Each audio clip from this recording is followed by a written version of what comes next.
سنن ابن ماجہ کی حدیث نمبر 971 ہے، صحیح حدیث ہے۔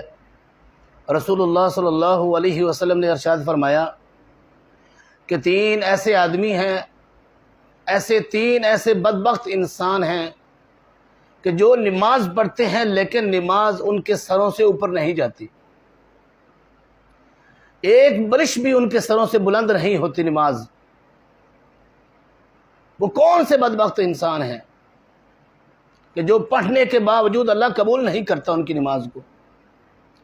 وہ امام جو مسجد کا امام ہے، نمازیں پڑھاتا ہے، جنازے پڑھاتا ہے، نکاح پڑھاتا ہے، مسجد کی صفائی کرتا ہے، بچوں کو قرآن پڑھاتا ہے، لیکن اس کے نمازی، اس کے مقتدی اسے پسند نہیں کرتے۔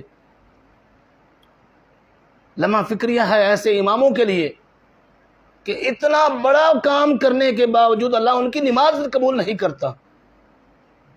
کتنا مقام ہے، کتنی شان ہے امام کے لیے، لیکن نمازی پسند نہیں کرتے اسے، اس کی نماز قبول نہیں ہوتی۔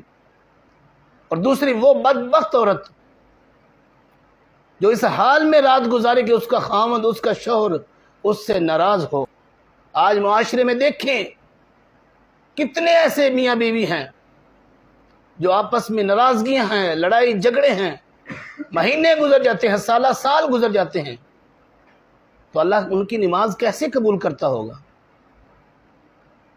اور تیسرا وہ دو بھائی جو آپس میں ناراض ہوں، قطع تعلق ہوں آپس میں، اللہ ان کی نماز بھی قبول نہیں کرتا۔